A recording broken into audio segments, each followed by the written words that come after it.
Hi, in today's video, we are going to talk about one of the most fundamental concepts in economics, the production possibilities curve, or PPC for short. This is part one, and by the end of this video, you'll understand what PPC represents, how to draw and interpret it, and what the key economic ideas like efficiency, scarcity, choice, and opportunity cost look like on this diagram. Let's start with a definition. The production possibility frontier, sometimes also called production possibility curve, is defined as a curve that shows all the different possible combinations of two goods that an economy can produce using all its resources efficiently at the current level of technology. Now, let's look at a PPC together. On the x-axis, we have quantities of capital goods. On the y-axis, we put the quantities of consumer goods.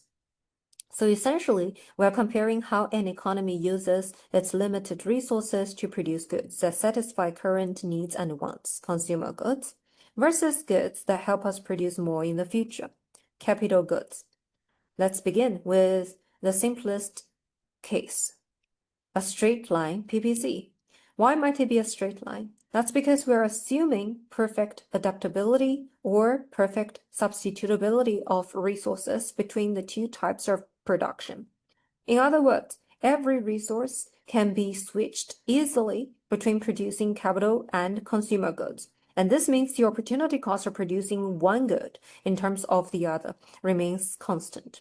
So for example, every time the economy increases the production of capital goods by 1 unit, it always has to give up the same amount of consumer goods, say 10 units. That's what we mean by constant opportunity cost. Now, let's look at the different points on the PPC diagram. Points on the curve, like point A, B, and C, represents productive efficiency. That means the economy is using all its resources fully and efficiently without any waste or unemployment.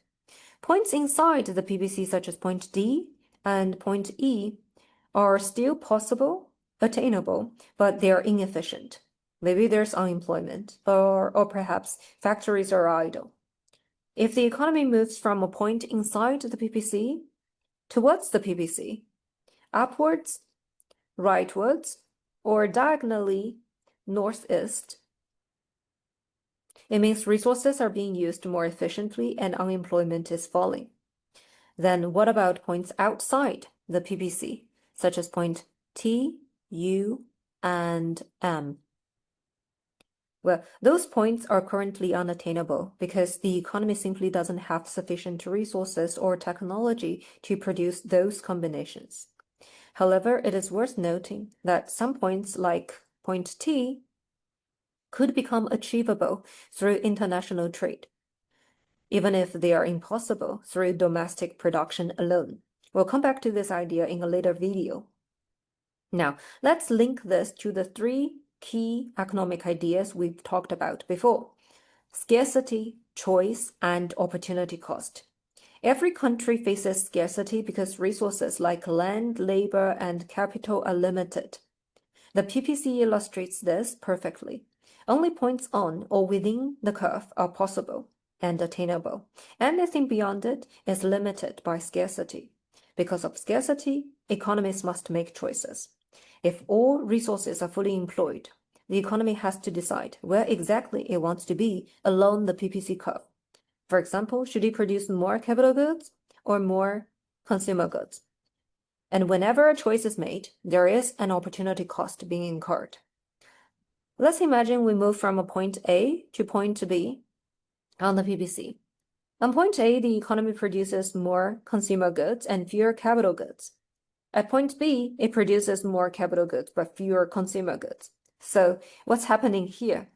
By choosing to move from point A to B, the economy is deciding to produce more capital goods, perhaps to increase future productive capacity, because capital goods are man-made tools to assist future production of even more goods and services.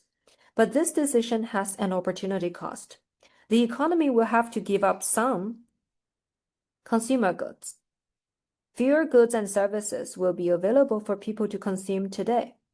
Economists often interpret this as the economy choosing future consumption over current consumption. That's because capital goods like machineries, factories, and infrastructure expand the economy's ability to produce in the future, whereas consumer goods like food, clothes, and entertainment satisfy people's needs and wants immediately. So the PPC illustrate how society must always balance present satisfaction with future growth potentials. Now that we've looked at a straight line PPC, let's consider a more realistic version, a bowed out or concave to the origin production possibility curve. A concave PPC represents a situation of increasing opportunity cost. But what does that mean and why does it happen? In the real world, resources are not perfectly adaptable between different types of production. Some resources are better suited to producing consumer goods, while others are more efficient in producing capital goods. For example, workers with design or retail experience might be very productive in producing consumer goods, but less productive if they were reassigned to heavy machinery or infrastructural projects. Similarly, fertile farmland is ideal for growing crops, but not particularly useful for manufacturing vehicles. So, as an economy produces more and more capital goods, it must gradually transfer resources away from industries that are better suited to making consumer goods. Because these resources are less efficient in capital goods production, the economy is sacrificing an increasingly larger amount of consumer goods to produce each additional unit of the capital goods. And that's why the PPC bows outwards or curves away from the origin, showing that the opportunity cost rises as we move along the curve. To put it simply, producing more of one good becomes progressively more costly, more expensive in terms of the other good that must be forgone. This shape of the curve captures a real-world truth. Resources are imperfectly adaptable, and therefore economies face increasing opportunity cost as they reallocate factors of production. And that brings us to the end of PPC Part 1. In the next video, we'll take this idea further and explore why and how PPC might shift. Thank you for watching and see you next time.